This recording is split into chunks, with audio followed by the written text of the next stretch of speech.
Hi friends, आज हम बात करने वाले हैं राजस्थान एलडीसी हाई कोर्ट के बारे में।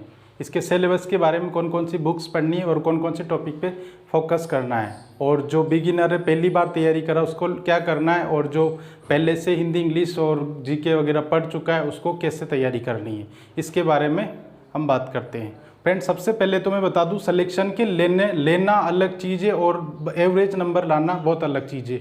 एवरेज नंबर लाने के लिए आप कुछ भी पढ़ सकते हो, कैसे भी पढ़ सकते हो, कुछ भी कर सकते हैं, लेकिन सिलेक्शन लेने के लिए जो मेरिट की जो लाइन होती है उसको क्रॉस करने के लिए कुछ इंपॉर्टेंट थिंग्स होती है वो आपको करनी है, और उसके लिए आपको थोड़ा सा स्पेशल करना पड़ेगा, थोड़ा एक्स्ट्रा पढ़ना पड़ेगा, एक्स्ट्रा मेहनत करनी पड़ेगी। तो देखिए फ्रेंड्स, इसमें 3 सब्जेक्ट है हमारे पास। पहला है हिंदी, दूसरा इंग्लिश और तीसरा जीके का। दोनों ग्रामेटिकल पार्ट है। अब पहले पार्ट की बात करते हैं हिंदी। हिंदी बिल्कुल इजी सिलेबस दिया हुआ है, इसमें ग्रामर कम और वोकेबुलरी ज़्यादा दी हुई है। तो देखिए फ्रेंड्स, यहाँ पे हिंदी में संधि के भेद और विच्छेद इस टाइप के टॉपिक हैं। अब देखिए फ्रेंड्स, संधि एक पढ़ने का टॉपिक है, एक समझने का टॉपिक है, तो इसके लिए अच्छी बुक्स की ज़रूरत होगी। संधि को पढ़ने के लिए आप सबसे अच्छी बुक राघव प्रकाश पढ़ सकते हो। राघव प्रकाश बहुत अच्छी बुक्स है वोकेबुलरी के लिए, ग्रामर के लिए नहीं है। इसमें ग्रामर पूरी नहीं दे रखी है, बस संधि और समास मिल जाएंगे आपको, इसके अलावा आपको ग्रामर के पार्ट नहीं मिलेंगे इसमें। तो देखिए फ्रेंड्स, क्या करना है आपको, संधि के भेद और विच्छेद, समास के भेद, उपसर्ग, प्रत्यय, पर्यायवाची, विपरीतार्थक शब्द, अनेकार्थक शब्द, शब्द युग्म आदि, यहाँ तक का जो सिलेबस है वो पूरा आपको राघव प्रकाश की बुक से मिल जाएगा, और इससे अच्छा कंटेंट आपको दूसरी बुक में नहीं मिलेगा। तो देखिए फ्रेंड्स, ये चीज़ें तो आपको राघव प्रकाश से करनी। इसके अलावा शब्द युग्म के बाद वाक्य शुद्धि, शब्द शुद्धि, वाच्य वाक्यांश के लिए एक शब्द और मुहावरे लोकोक्तियाँ ये पढ़नी। ये भी वोकेबुलरी पार्ट है। मुहावरे लोकोक्तियाँ जो राघव प्रकाश की बुक है ये सबसे बेस्ट है। उसके बाद वन वर्ड के लिए, वाक्यांश के लिए एक शब्द, उसके लिए भी राघव प्रकाश की बुक बेस्ट है। इसके अलावा वाक्य शुद्धि, शब्द शुद्धि के लिए आपको और भी बुक्स पढ़नी पड़ेगी, और उसके अलावा आपको एक्सरसाइज करनी पड़ेगी, मॉडल पेपर सोल्व करने पड़ेंगे, और पिछले साल आए हुए क्वेश्चन सोल्व करने पड़ेंगे। इसके लिए बेस्ट बुक है आपके पास, ये वस्तुनिष्ठ हिंदी आती है जो मिश्रा पब्लिकेशन की है।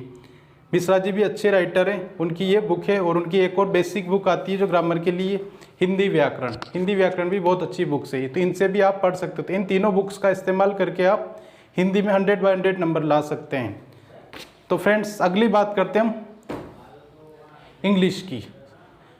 सबसे पहले इंग्लिश 2 टाइप के लोग, एक तो जो बिगिनर पहली बार और हिंदी इंग्लिश से डरते हैं, और दूसरी बात वो पहली बार पढ़ रहे हैं, और एक वो जो पहले से इंग्लिश जानते हैं, इंग्लिश का अच्छा नॉलेज रखते हैं, उनके लिए। दोनों टाइप के लिए मैं बात करूंगा, दोनों टाइप के लोगों के लिए उनको क्या करना है। सबसे पहले बिगिनर को इन सारी चीज़ों पर फोकस करना है, पूरी ग्रामर पढ़नी। जो टॉपिक यहाँ पे दिए हुए हैं, जो नहीं दिए हुए वो भी मैं बताऊँगा क्या क्या पढ़ना है ना, तभी ही आपका लेवल क्रिएट होगा, नहीं तो आप नहीं कर पाएंगे। ऐसा नहीं है कि जो टॉपिक दिए उन्हीं को पढ़कर आप एग्जाम क्रैक कर सकते हैं, इम्पॉसिबल, ऐसा करना इम्पॉसिबल है।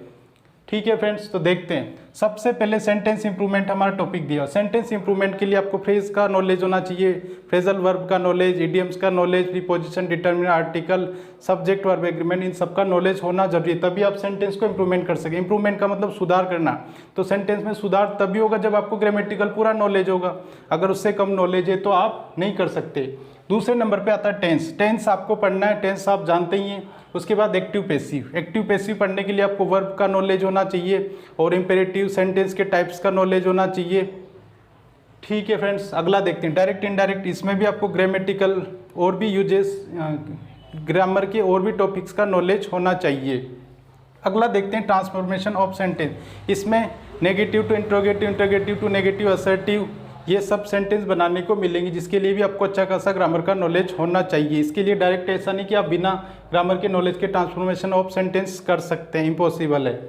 और दूसरा देखते हैं आर्टिकल, प्रीपोजिशन और डिटरमिनर्स। ये तीनों पार्ट्स ऑफ स्पीच के हैं। सबसे पहले फ्रेंड्स, आपको पार्ट्स ऑफ स्पीच जो 8 होते हैं उनको कंप्लीट कर लेना चाहिए। पार्ट्स ऑफ स्पीच कितने होते हैं? 8। Noun, pronoun, verb, adverb, adjective, conjunction, interjection, ये सब पार्ट्स ऑफ स्पीच है, जिसमें डिटरमिनर भी एक पार्ट है। तो डिटरमिनर, प्रीपोजिशन और आर्टिकल ये भी आपको कंप्लीट करना है, और इनको डिटेल से पढ़ना है। उसके बाद करेक्शन ऑफ सेंटेंस। इसको पढ़ने के लिए, सेंटेंस को करेक्ट करने के लिए आपको पूरी ग्रामर का नॉलेज होना चाहिए, चाहे अब यहाँ पे टॉपिक हो या नहीं हो, जैसे सब्जेक्ट वर्ब एग्रीमेंट, सुपरफ्लोज, उसके बाद वर्ड रॉन्गली यूज्ड और कन्फ्यूजेबल वर्ड्स, इन सब का नॉलेज होना चाहिए। अगर आपको सब्जेक्ट वर्ब एग्रीमेंट, कंजक्शंस का नॉलेज, इंटरजेक्शंस का नॉलेज, उसके बाद वर्ड रॉन्गली यूज का नॉलेज, सुपरफ्लोज का नॉलेज है तो ही आप ये वाला टॉपिक क्लियर कर सकते हैं। इसके बाद सिनोनिम्स और एंटोनिम्स की बात करें। सिनोनिम्स और एंटोनिम्स लर्न करना बहुत बड़ी बात है, आसानी नहीं है, एक दिन में नहीं कर सकते आप, एक महीने में भी नहीं कर सकते, इतना बड़ा सिलेबस है सिनोनिम्स और एंटोनिम्स का। सिनोनिम्स एंटोनिम्स क्लियर करना तो सबसे पहले जो आए हुए क्वेश्चन है, बहुत सारी बुक्स हैं जिनमें आए हुए क्वेश्चन मिल जाते हैं, आए हुए क्वेश्चन सबसे पहले उनको लर्न करो, एसएससी के करो, और जो आरपीएससी में दिए हुए बहुत सारे exam, second grade, first grade, third grade, REET, पटवार, जिसमें भी आए हुए एलडीसी, आरपीएससी, एलडीसी, स्टेनोग्राफर, जिनमें सब में आए हुए सिनोनिम्स एंटोनिम्स को पढ़ना है, उनको याद करना, उनसे आपको पता चलेगा कि किस टाइप के वो क्वेश्चंस पूछता है। इसके अलावा one word substitution, one word में इसका कोई सॉल्यूशन नहीं, आपको वन वर्ड ज़्यादा से ज़्यादा याद करने और कम से कम आपको 4 से 5,000 वन वर्ड याद करने होंगे अगर आपको सिलेक्शन लेना है तो। और एवरेज नंबर लाना है तो आप 200-400 करके छोड़ सकते हैं, कम से कम 4,000 से 5,000 आपको वन वर्ड याद करने। इसके अलावा फ्रेंड्स प्रीफिक्स और सफिक्स, प्रीफिक्स और सफिक्स को भी आपको पढ़ना है और इसकी बहुत सारे वर्ड्स की प्रैक्टिस करनी है। इसके अलावा इसकी बहुत सारे एक्सरसाइज करनी है आपको। और इसके बाद आता है कन्फ्यूजेबल वर्ड्स, कन्फ्यूजेबल वर्ड्स आपको पढ़ने हैं, एक्सरसाइज करनी है। और इडियम्स और फ्रेज, इडियम्स फ्रेज आपको लर्न करनी है ज़्यादा से ज़्यादा, कम से कम मिनिमम आपको 2,500 से 3,000 इडियम्स और फ्रेज लर्न करनी है, तब ही आपका कुछ हो पाएगा, नहीं तो एलडीसी में किनारे तक पहुंचना बहुत आसान है। मैंने बोला जो सफ़र है वो एक लाइन को क्रॉस करने का सफ़र है, उसको क्रॉस करने के लिए आपको स्पेशल चीज़ें करनी होगी, एक नंबर के लिए मेहनत करनी होगी। लास्ट के जो नंबर होते हैं कट ऑफ से नीचे, उनके लिए मेहनत नहीं करनी है, वो तो आसानी से आ जाते हैं। वो एक नंबर जो आपको क्रॉस करवाता है उसके लिए मेहनत करते हैं। ठीक है फ्रेंड्स, अगला देखते हैं। अगला जो जीके का पार्ट है जो पहली बार ऐड हुआ है, पिछली बार नहीं था, पिछली बार नहीं था। जीके का पार्ट जिसमें 50 क्वेश्चन आएंगे सॉरी। और इसमें पहला टॉपिक है करंट अफेयर्स। फ्रेंड्स यहाँ पे कहीं भी नहीं दिया हुआ है कि करंट अफेयर में ये टॉपिक है, इंडिया आएगा, नेशनल आएगा, इंटरनेशनल आएगा, कुछ नहीं दे रखा है। तो इसमें आपको तीनों पढ़ना है, करंट अफेयर्स में तीनों पढ़ना है, क्योंकि यहाँ पे सिलेबस कुछ नहीं दिया हो। अगर आपको सिलेक्शन लेना है तो तीनों पढ़ना है, सिलेक्शन नहीं लेना है तो आप ये सोचते रहो कि क्या पढ़ें क्या नहीं पढ़े, कुछ नहीं दिया तो राजस्थान ही आएगा, ये सोचते रहना आपका काम है। तो ये नहीं सोचना है, अगर सिलेक्शन लेना है तो तीनों पढ़ना है, सिलेक्शन लेना है तो कुछ नहीं दिखना चाहिए, सिर्फ पढ़ना है तो तीनों टॉपिक पढ़ने, नहीं तो नहीं पढ़ना है। उसके बाद ज्योग्राफी एंड नेचुरल रिसोर्सेज, इसमें भी कहीं पे भी ये क्लियर नहीं कि राजस्थान का देगा या इंडिया का देगा।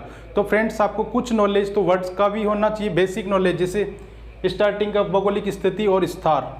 ठीक है फ्रेंड्स, तो इसमें आपको इंडिया का ज्योग्राफी पढ़ना है, कुछ इंपॉर्टेंट टॉपिक्स पढ़ने, और उसके अलावा नेचुरल रिसोर्सेज पढ़ने, पर्यावरण के बारे में पढ़ना है। इसके लिए एनसीईआरटी की एक बुक आती है जिसका नाम महेश वर्णवाल है, वो पढ़नी है। अब देखिए friends, history and culture, history और कल्चर के लिए आपको जो बुक है वो राजस्थान हिस्ट्री और कल्चर की सबसे बेस्ट बुक है राज पेनोरमा की जो बुक आती है। राज पेनोरमा की बुक आज की तारीख में सबसे बेस्ट कंटेंट, सबसे ज़्यादा मटेरियल उसमें मिलेगा आपको, वो पढ़ना है अगर आपको सिलेक्शन लेना है तो। सिलेक्शन लेने के लिए इन चीज़ों का नॉलेज चाहिए आपको, और एक एवरेज नंबर लाने, मेरिट से नीचे रहना है तो फिर आप कुछ भी पढ़ सकते हैं। अगर आपको नॉलेज लेना है तो कुछ भी पढ़ सकते हैं, लेकिन सिलेक्शन लेना है तो आपको एक्स्ट्रा करना पड़ेगा और उसके लिए ये करना पड़ेगा। अब देखिए, आप इंग्लिश के लिए बुक्स की बात करते हैं तो इंग्लिश के लिए बिगिनर जो हैं उनको सबसे पहले बिगिनर को एक इंग्लिश जो बुक आती है, रेड कलर की आती है, English grammar and composition, Arihant की बुक आती है, बहुत शानदार बुक है, महंगी भी नहीं है, उस बुक को पढ़ें। जो बिगिनर है उसमें पूरा नॉलेज दिया हुआ है, एससी गुप्ता के नाम से आती है, इसका पिक मैं डाल दूंगा इसमें। उसके बाद दूसरे नंबर पे आती है, अगर किसी को ऑलरेडी नॉलेज है, अच्छी खासी इंग्लिश जानता है, तो उसको क्या करना है, इम्प्रूव करने के लिए फ्रेंड्स उसको क्या करना है, ये जो बुक आती है मिरर ऑफ कॉमन एरर, ये पूरी पढ़नी है। इसमें जितने भी टॉपिक है ये पूरे पढ़ने हैं। टेंस दे रखा है, सब्जेक्ट वर्ब एग्रीमेंट दे रखा है, सुपर फ्लोज दे रखे हैं, वर्ब दे रखा है, वर्ब का एडवांस वर्जन दे रखा है, तो ये पूरी पढ़ना है अगर उसको सिलेक्शन चाहिए तो। और बिगिनर पहले एससी गुप्ता वाली इंग्लिश को, कॉमन ग्रामर पढ़े जो नॉर्मल जनरल बेसिक है वो पूरा करना है, उसके बाद इसको पढ़ना है। लेकिन इसको भी पढ़ना है, उसको भी पढ़ना है। जो बिगिनर है उसके लिए दोनों पढ़ना है, जो ऑलरेडी ग्रामर जानते हैं उनको इसको भी पढ़ना है, ताकि उनका नॉलेज परफेक्ट हो सके और वो 100/100 नंबर लाने की कोशिश करें, तब ही सिलेक्शन होगा। और फ्रेंड्स इसके अलावा आपको एक्सरसाइज करनी है, तो एक्सरसाइज के लिए एक राजस्थान के एग्ज़ाम के लिए सूटेबल बता रहा हूँ। राजस्थान के एग्ज़ाम के लिए कोई सा भी एग्ज़ाम हो उसके लिए बेस्ट सुभाष सिया की एक बुक आती है, जो ये पुरानी नया वर्जन आपको मार्केट में मिल जाएगी। ये सेकंड ग्रेड के नाम से, लेकिन आपको तो ये बुक लेनी है आपको इंग्लिश। इसमें ऑब्जेक्टिव क्वेश्चन है, आए हुए क्वेश्चंस मिल जाएंगे। बहुत शानदार बुक है। इसमें से मैंने पिछली बार पढ़ा था, लगभग सारा पेपर इसमें से आया था। इसमें से कहने का मतलब इससे मिलते जुलते क्वेश्चन और यही पैटर्न आया था, ज़्यादा टफ नहीं था। और ये सुभाष सिहाग के नाम से बुक आती है, सुभाष सिहाग। राजस्थान के एग्जाम के लिए बहुत अच्छी बुक्स है जो मिल जाएगी आपको। नया पैटर्न मिल जाएगा, ये पुरानी बुक है थोड़ी सी। ठीक है फ्रेंड्स, तो आपको ये पढ़ना है। तो बिगिनर के लिए आपको English grammar and composition SC Gupta की पढ़नी है। उसके बाद कॉमन एरर पढ़ना है। उसके बाद वन वर्ड आपको एससी गुप्ता वाली में जितने भी वन वर्ड है, 1000, 2000, 3000 जितने भी आपको सारे याद करने। इडियम्स फ्रेज आपको उसके सारे याद करने। उसके बाद सिनोनिम्स एंटोनिम्स उसके सारे याद करने। उसके बाद आपको और भी टॉपिक है सारे उसके एक बार पढ़ने। बिगिनर है तो उसको अच्छे से प्रैक्टिस करनी है। और लास्ट में सबसे बेस्ट यही है कि आप सारे टॉपिक क्लियर करने के बाद इनके प्रैक्टिस सेट ज़्यादा से ज़्यादा सोल्व करें, आए हुए क्वेश्चंस को पढ़े ज़्यादा से ज़्यादा। Okay, thank you.